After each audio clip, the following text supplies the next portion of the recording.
دو قومی نظریے کیا ہیں اور نظریہ پاکستان کیا ہے جس کی بنیاد پر پاکستان بنا؟ بڑے ٹھنڈے دل سے میری بات کو سمجھیے گا۔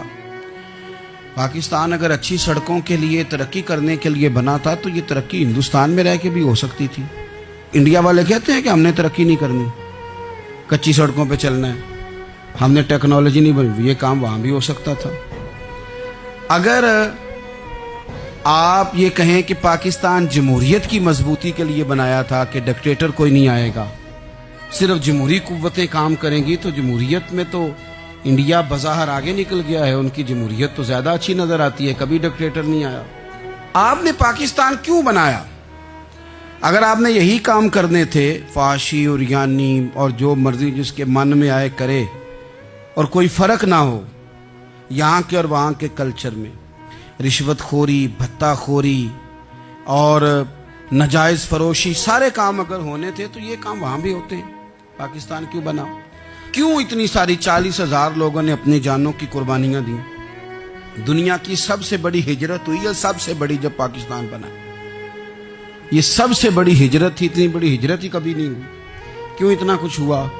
وہ اس لیے ہوا کہ ہمیں بتایا گیا تھا کہ وہاں نہ سوشلزم، نہ وہاں خالی جمہوریت کا راگ ہلاپا جائے گا، بلکہ ایک بلند نعرہ لگایا گیا تھا۔ نعرہ کیا تھا؟ پاکستان کا مطلب کیا؟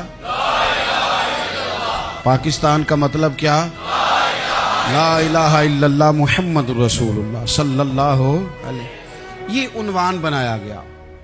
غریب آدمی کو بتایا گیا کہ جب پاکستان بنے گا تو وہاں حضور کا نظام نافذ ہوگا، جاگیردار کی اور غریب کی تفریق ختم ہوگی۔ جس طرح امیر کے بچے کو کالج میں داخلہ ملے گا، غریب کے بچے کو بھی ملے گا۔ وہاں بتایا گیا کہ لوگ وہاں ہر لحاظ سے اپنے آپ کو برابر سمجھیں گے۔ وہاں وہی بات ہوگی جو جناب صدیق اکبر کرتے تھے، وہاں وہی جملے دہرائے جائیں گے جو حضرت عمر فرماتے تھے، وہاں اسی طرح غریب پر سخاوت کی جائے گی، اسے دیا جائے گا جس طرح حضرت عثمان غنی کرتے تھے، وہاں اسی طرح فقر کا دور دورہ ہوگا، سادگی کا حسن ہوگا، اپنائیت کا نور ہوگا جو مولا علی شیر خدا نے عطا فرمایا تھا۔ اس سوچ کی بنیاد پر پاکستان بنایا گیا، اس سوچ کی بنیاد پر، اور اسی سوچ کو آگے لے کر کے جایا گیا۔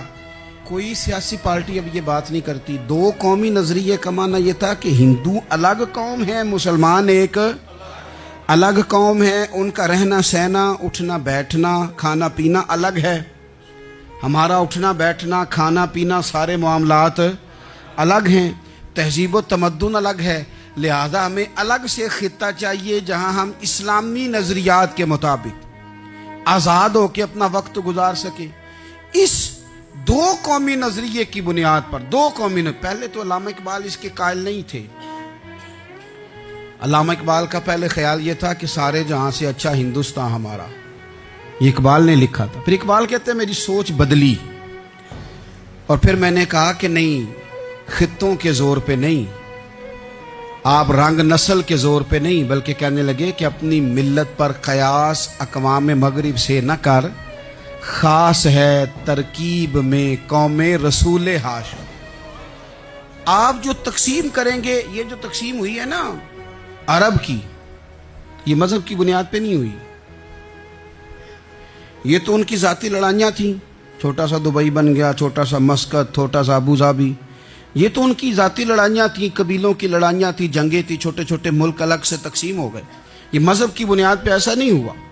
دنیا میں جتنی ریاستیں ٹوٹ کر بڑی ریاستوں سے الگ ہوئی تو اس میں یہ تھا کہ ہماری قوم الگ ہے، ہم سردار علیحدہ سے ہیں، اس لیے ہم علیحدگی پسند ہیں۔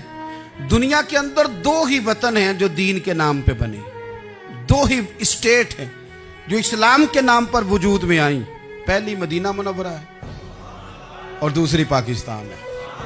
خالص مذہب کے نام پر یہ دو ریاستیں وجود میں ہیں، ایک مدینہ طیبہ اور دوسرا پاکستان۔ پاکستان کا مطلب کیا؟ لا الہ الا اللہ محمد رسول اللہ صلی اللہ علیہ وسلم۔ اس بنیاد پر اس وطن کو، خطے کو حاصل کیا گیا، یہی نعرہ لگایا گیا۔